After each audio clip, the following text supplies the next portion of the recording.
Now at 4:30, the Republican nomination. What Republicans are saying about Tudor Dixon's nomination for governor and how Governor Whitmer's campaign team is reacting. Plus, under investigation, a police shooting involving an armed suspect on the city's west side. We'll tell you what investigators say escalated and the suspect's condition this morning. Plus, the heat is on. A heat advisory has been issued, how hot the temperatures are climbing, and the potential for severe weather on this Wednesday. Good morning, and thanks so much for rolling out of bed early with us. I'm Jen Shantz in for Alicia. It is great to be with you on this Wednesday morning. The headline today, that heat. Let's talk all about it with 7 First Alert meteorologist Kevin Jeans. Kevin, my AC has been bracing for today for a while now. How hot is it going to get? Well, yeah, we have twofold today. Right, good news there. Allie, thank you. This morning, Tudor Dixon has won the Republican nomination for governor in Michigan's primary election. That means she will go up against Governor Whitmer in November. This morning, 7 Action News reporter Brett Kast, he was in Grand Rapids as she won that nomination. He has more on her victory and reaction from the Republican Party. And again, that was Brett Kast reporting. And this morning, Governor Whitmer's campaign team is releasing a statement on Dixon landing that GOP nomination, saying in part, quote, "Well, Dixon has focused her campaign on attracting support from special interests and political insiders. Governor Whitmer has been working to earn support from Michiganders by doing what she has always done." That quote goes on to say, working with anyone to get things done, she's continued to move Michigan forward and bring people together to cut costs for families, fix the damn roads, grow the state's economy with good-paying jobs, and protect the right to choose. Another big race on the ballot Tuesday, the battle for Michigan's 11th congressional district. 2 sitting members of Congress now going head-to-head against each other. Representative Haley Stevens won over Representative Andy Levin, who has now conceded. We spoke to Stevens following her win. She tells us the voters have spoken. They want to send the first woman who has ever held Michigan's 11th district back to Congress, the first millennial that Michigan ever sent back to Congress. And on the Republican ticket, you can see Mark Ambrose wins over Matthew Donater. Take a look at the numbers there. You can see 71% to 29%. We also want to get to 2 other big congressional races this morning. Here are the results so far in the 12th congressional district. Right now, Representative Rashida Tlaib taking on Detroit City Clerk Janice Winfrey. You can see Tlaib at this hour with 66%, Janice Winfrey with 18% of the votes there. Those are the 2 frontrunners. And here now is how the vote is shaping up on the Republican side. Stephen Elliott right now with 53%. James Hooper has 35%. And Hassan Neem right now has 12% of the vote. And in Michigan's 13th congressional district, a wide open ticket following the retirement of U.S. Representative Brenda Lawrence. 9 total Democrats were on the ballot, including State Senator Adam Ollier and State Rep Cherie Tanadar and Focus Hope CEO Portia Robertson. You can take a look. Here are 3 other candidates. You can see John Conyers, Michael Griffey, and Sherry Gay Dagnogo on the bottom end of that ticket. And this morning, modem issues are causing delays in counties like Macomb and Wayne.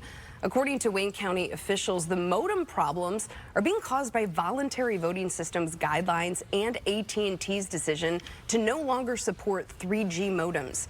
In a statement, they say in part, this has significantly delayed the reporting process. We do not have a definitive time of when we will reach 100% reporting, but will continue to work throughout the evening and morning until this is achieved. And although many counties are phasing out the use of modems to transmit unofficial results, Secretary of State Jocelyn Benson says it's helped to keep our elections safer, saying in part, quote, "This is being done in accordance with guidance issued by the U.S. Elections Assistance Commission in order to prevent any remote possibility of interference and to counter misinformation that has been circulated concerning the use of modems." And of course, we have you covered with all of the primary election coverage you're going to need. Just grab your phone right now, open up your camera. You can scan the QR code you see right here on your screen. That's going to take you right to our Democracy 2022 election section at WXYZ.com. In other news this morning, a police shooting in southwest Detroit. We're learning a suspect is in critical condition at this hour. Detroit Police Chief James White says officers were patrolling near Downing and Annabelle Streets after a 2-year-old was shot in that area. He says that's when officers spotted an armed suspect who is known to be a gang member, according to police. Chief White says officers tried to stop him, but he ran away and pulled out a handgun. He said that's when one officer started firing in self-defense. One officer fired 3 shots. All 3 shots took effect. The suspect is then, officers attempted to treat the suspect, to give first aid. He's conveyed to an area hospital where he is now in critical condition. According to Chief White, that shooting is under investigation. We, of course, will continue to keep you updated as we learn more. Time now is 4:39 on this Wednesday morning. Still to come, no contact. A chemical spill in the Huron River is leading health officials to issue a no contact order in several counties. We'll tell you the counties impacted and the effect it's having on drinking water. Plus, reward for a suspect. The reward now on the table for the suspect accused of setting a Planned Parenthood in West Michigan on fire. Details after the break. You're watching 7 Action News this morning. Now at 4:30, a demand for justice for Patrick Lyoya.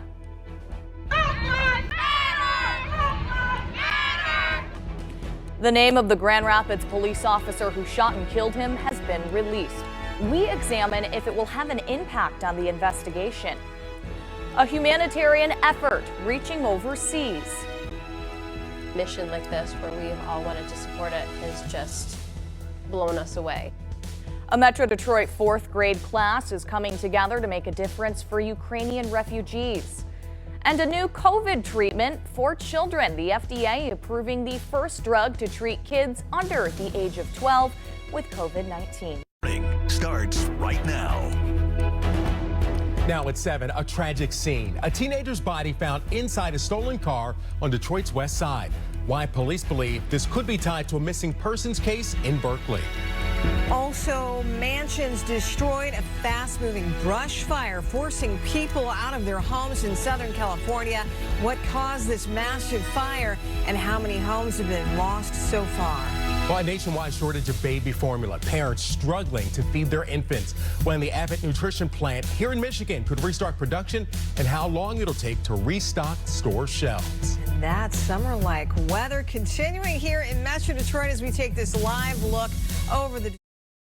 This morning, the White House weighs in on Russia's momentum more than a month into the invasion of Ukraine. We have seen troops be demoralized. We have seen troops run out of equipment that they need on the Russian side. This as President Zelensky issues a new warning as Russian forces start to retreat. Today, former President Trump returns to Macomb County for a rally. Thousands are expected to be there, but it's causing city officials some concern. What they're most worried about ahead of the event. Plus, NCAA Final Four happening tonight, and coming up, I'll be showing you how to make your viewing party plate extra delicious. And now at 7 a.m., tragedy in Texas. 19 children and 2 teachers killed when a gunman opened fire at an elementary school. What we're learning about the shooter and the call to action from the president. the school shooting in Texas, a familiar sting for Southeast Michigan. This morning, how 2 local districts are responding, including one with a heightened police presence. Also, tips for parents on helping your children navigate this tragedy. Also, a second shipment of formula this morning when baby formula maker Abbott will reopen and when parents can expect to see more cans back on store shelves. Now at 4:30, dealing with the damage, severe weather sweeping across Metro Detroit, leaving many in the dark with a mess to clean up this morning. We'll tell you how many are still without power right now and the weather that could be on tap later today.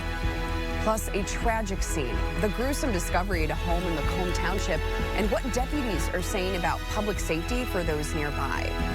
Also, order extended, a ruling stopping county prosecutors from enforcing Michigan's 1931 abortion ban still stands for now.